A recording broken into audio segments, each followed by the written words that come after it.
சான்றோர்கள் ஏன் வெளியில் சாப்பிட விரும்பவில்லை? மகாபாரதத்தில் மறைந்திருக்கும் ஆழமான உண்மை, பழைய காலங்களில் வாழ்ந்த சான்றோர்கள், முனிவர்கள், பண்டிதர்கள் ஆகியோர் ஒருவித கட்டுப்பாட்டுடன் வாழ்ந்தார்கள். அவர்கள் வாழ்க்கையில் உணவு, உறக்கம், பேச்சு, நடத்தை அனைத்திலும் ஒரு ஒழுக்கம் இருந்தது. அந்த காலத்தில் பெரியவர்கள் ஒரு விஷயத்தை மிகவும் கவனமாக கடைபிடித்தனர். அது என்னவென்றால், வெளியில் எங்கு வேண்டுமானாலும் சாப்பிடுவதை தவிர்ப்பது. இது வெறும் ஒழுக்க விதி அல்ல. அதன் பின்னால் மிக ஆழமான ஆன்மீக உண்மையும் மனித மனதின் ரகசியமும் மறைந்துள்ளது. அந்த உண்மையை புரிந்து கொள்ள மகாபாரதத்தில் நடந்த ஒரு சம்பவத்தை பார்க்கலாம். பாஞ்சாலியின் அவமானம் மகாபாரதத்தில் மிகவும் வேதனையான ஒரு நிகழ்வு.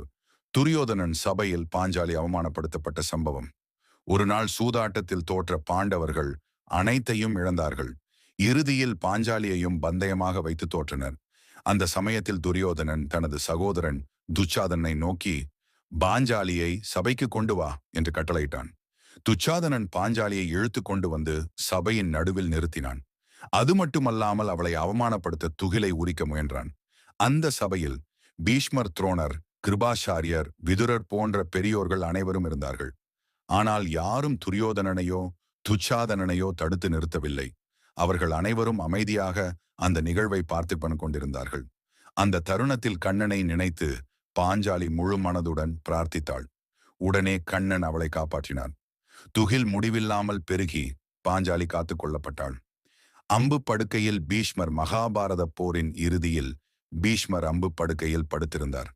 அவர் தனது இறப்பை தாமதப்படுத்தி புண்ணியமான காலத்தை எதிர்நோக்கி காத்திருந்தார். அந்த நேரத்தில் பாண்டவர்கள் அவரை சந்திக்க வந்தார்கள். அரசியல் தர்மம், நீதி, நேர்மை ஆகியவற்றை பற்றி அவரிடம் கேட்டு தெரிந்து கொள்ள வேண்டும் என்று எண்ணினர். அவர்களுடன் பாஞ்சாலியும் வந்திருந்தாள். பாண்டவர்கள் அனைவரும் பீஷ்மரை வணங்கி கேள்விகளை கேட்கத் தொடங்கினார்கள். அந்த சமயத்தில் பாஞ்சாலி திடீரென்று சிரித்தாள். பாஞ்சாலியின் கேள்வி பாஞ்சாலி பாண்டவர்களை நோக்கி கேட்டாள்.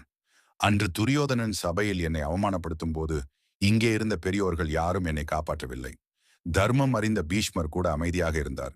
இப்படி இருந்தவரிடம் இன்று அரசியல் தர்மம் பற்றி நீங்கள் கேட்க வந்துள்ளீர்களே என்று கேட்டாள். பிறகு பீஷ்மரை நோக்கி அவள் சொன்னாள், அன்று கண்ணன் மட்டும் வந்து என்னை காப்பாற்றவில்லை என்றால் என்னுடைய நிலை என்னவாகியிருக்கும்? தர்மம் தெரிந்த நீங்கள் ஏன் அப்போது அமைதியாக இருந்தீர்கள் என்று நேராக கேள்வி கேட்டாள். பீஷ்மரின் உண்மை விளக்கம் அப்போது பிதாமகர் பீஷ்மர் அமைதியாக பதிலளித்தார். பாஞ்சாலி கூறுவது முற்றிலும் உண்மை. நான் அப்போது தவறு செய்தேன். துரியோதனன் அன்னதானம் செய்வதில் மிகவும் பெரியவன். யார் எந்த நேரத்தில் வந்தாலும் அவர்களுக்கு வயிறு நிறைய உணவளித்து உபசரிப்பான். ஆனால் அவன் உணவளிக்கும் போது உள்ளம் தூய்மையானது அல்ல. அவன் உணவு தருவது சுயநலத்திற்காக. உணவு உண்டவர்களை தனது கட்டுப்பாட்டில் வைத்துக் கொள்ளவே அவன் அன்னதானம் செய்வான். பீஷ்மர் மேலும் கூறினார், அவனிடும் உணவை உண்டவர்கள் அந்த செஞ்சோற்று கடன் காரணமாக அவனுக்கு எதிராக பேச முடியாமல் போகிறார்கள். அவன் மனதில் இருக்கும் தீய எண்ணங்கள் அந்த உணவை உண்டவர்களின் மனதிலும் கலந்து விடுகின்றன. நானும் துரியோதனன் இட்ட உணவை உண்டதால் அவனுடைய அந்த தீய எண்ணங்கள் எனது மனதிலும் புகுந்துவிட்டன. அதனால் தான் அப்போது பாஞ்சாலியை காப்பாற்ற எதுவும் செய்ய முடியவில்லை. பிறகு பீஷ்மர் சொன்னார், ஆனால் இப்போது அர்ஜுனன் உருவாக்கிய இந்த அம்பு படுக்கையில் படுத்த பின் என் உடலில் இருந்த அந்த கெட்ட இரத்தமும் தீய எண்ணங்களும் வெளியேறிவிட்டன. இப்போதுதான் என் மனம் மீண்டும் சுத்தமானது. ஆகையால் இப்போது அரசியல் தர்மம், நீதி, நேர்மை பற்றி பேச தகுதி உள்ளவனாகியுள்ளேன். உணவின் பின்னால் இருக்கும் மனதின் சக்தி. இந்த சம்பவம் ஒரு பெரிய உண்மையை வெளிப்படுத்துகிறது. உணவு என்பது வெறும் உடலை போஷிக்கும் ஒன்று மட்டுமல்ல.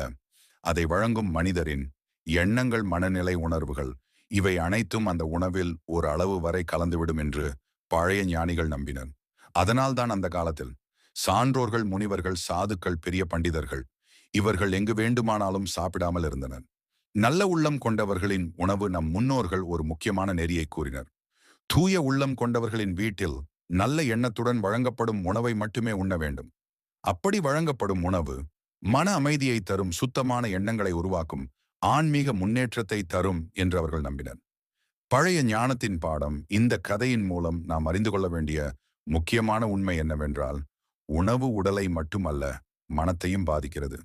ஆகையால் உணவை உண்ணும்போது அது எங்கிருந்து வருகிறது, யார் அதை அளிக்கிறார்கள், எந்த எண்ணத்துடன் அளிக்கிறார்கள் என்பதையும் கவனிக்க வேண்டும் என்று நம் முன்னோர்கள் கூறியுள்ளனர்.